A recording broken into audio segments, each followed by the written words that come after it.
Sementara itu calon Gubernur DKI Jakarta Basuki Cahayapurnama memastikan Senin depan ia akan datang ke Bareskrim Polri untuk memenuhi panggilan pemeriksaan sebagai saksi kasus dugaan penistaan agama. Pernyataan ini disampaikan Ahok saat belusukan ke Pejaten Timur, Jakarta Selatan pada Kamis pagi. Ahok menjelaskan sebagai warga yang baik, ia harus memenuhi panggilan pemeriksaan Bareskrim Polri sebagai saksi guna kepentingan penyelidikan. Meski demikian, Ahok mengaku baru mengetahui kabar pemanggilannya dari media dan belum menerima surat pemanggilan resmi dari Bareskrim. Ya, kita akan datang Senin katanya. Aku juga dengarnya di Mata Naswa. Saya kasih tahu, saya nggak tahu, mungkin pagi, saya belum lihat jamnya, tapi pasti datang. Warga negara yang baik kalau dipanggil minta keterangan apapun harus datang, wajib. Pemirsa, Kapolri Jenderal Tito Karnavian memastikan akan memeriksa calon gubernur petahana Basuki Cahayapurnama atau Ahok pada hari Senin 7 November pada pekan depan. Kapolri memastikan proses hukum Ahok tetap berjalan.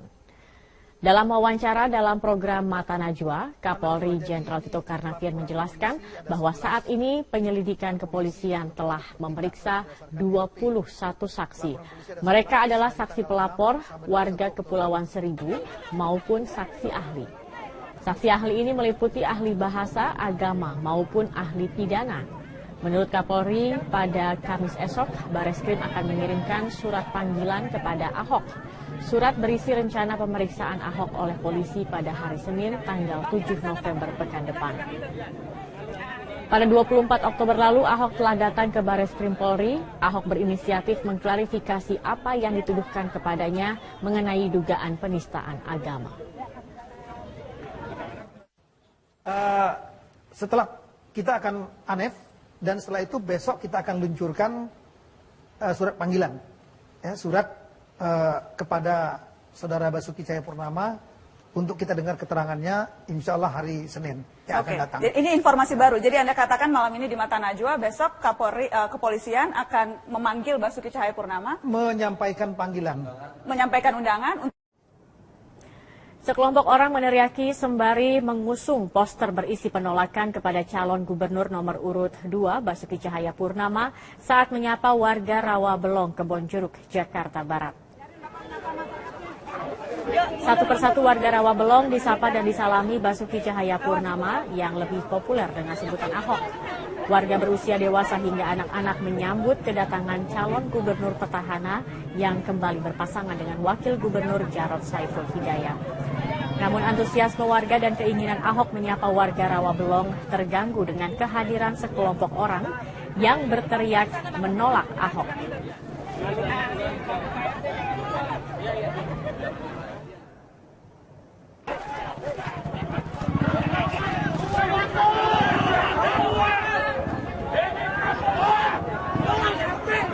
Ahok yang awalnya tetap menyapa warga akhirnya menghentikan aktivitasnya demi mencegah aksi yang tidak diinginkan.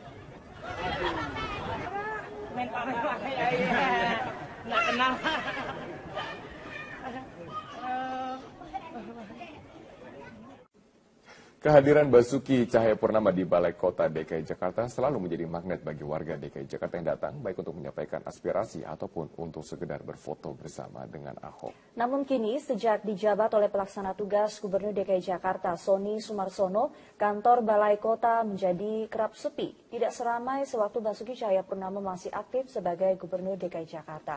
Bagaimana suasana di Balai Kota sekarang? Kita akan simak liputan dari Clara Alperina. Setiap pagi ada puluhan hingga ratusan warga Jakarta yang datang ke Balai Kota untuk bertemu dengan sosok petahana Basuki Cahayapurnama. Namun seminggu setelah Ahok cuti, suasana di Balai Kota terlihat berbeda.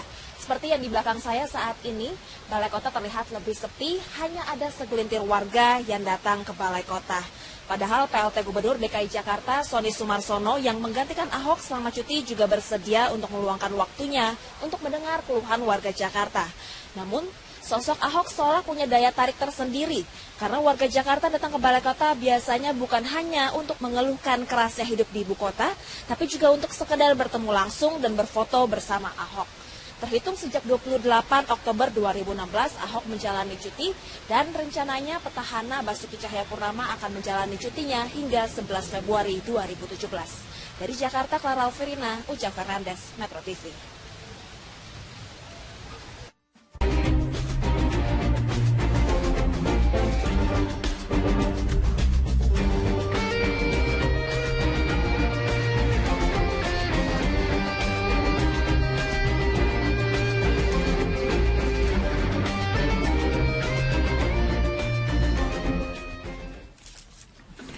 Halo pemirsa, kita berjumpa lagi dalam Prime Time Talk, kali ini bersama saya, Doni De Keizer.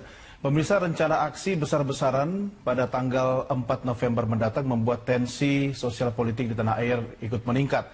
Untuk meredakan, sejak awal pekan ini, para elit politik di Indonesia turun gunung.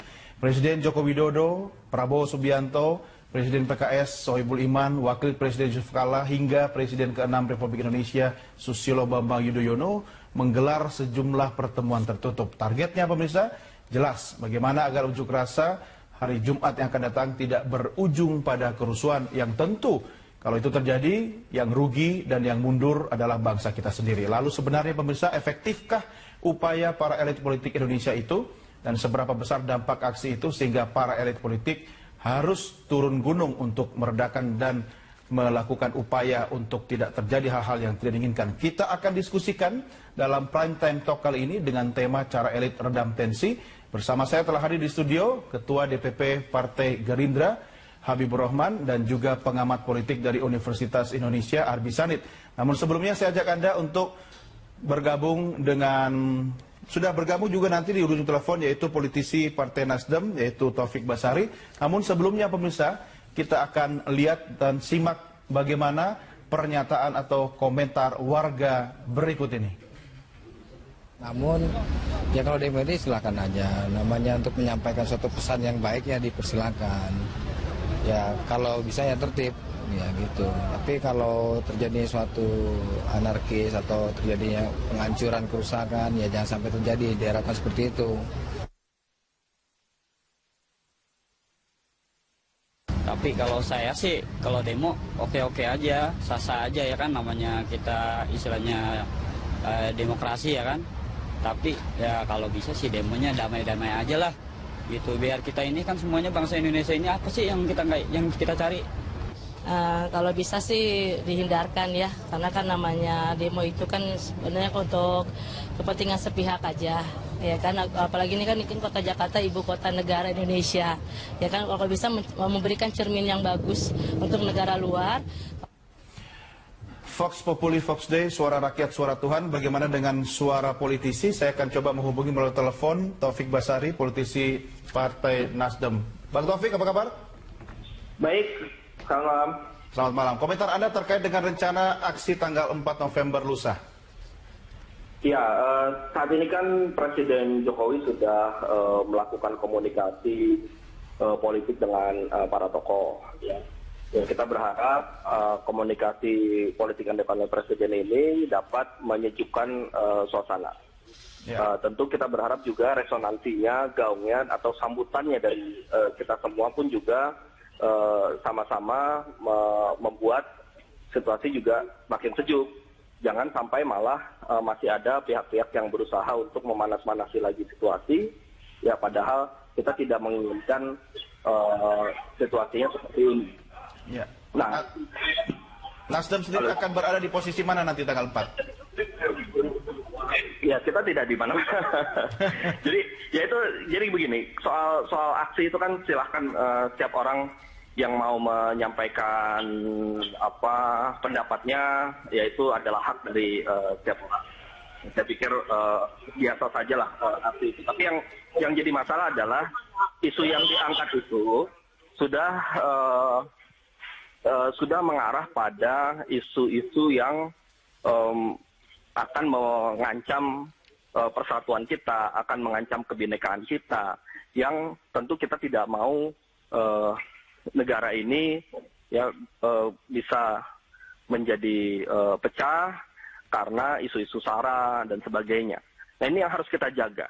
Dan ini tanggung jawab kita semua, bukan hanya tanggung jawab dari 1-2 orang, tapi ini tanggung jawab semua, ya. Kita mempertahankan Pancasila, kita mempertahankan kebinekaan kita dan sebagainya. Itu yang harus kita garis bawahi. Ya, bagaimana dengan pihak-pihak yang menunggangi atau ingin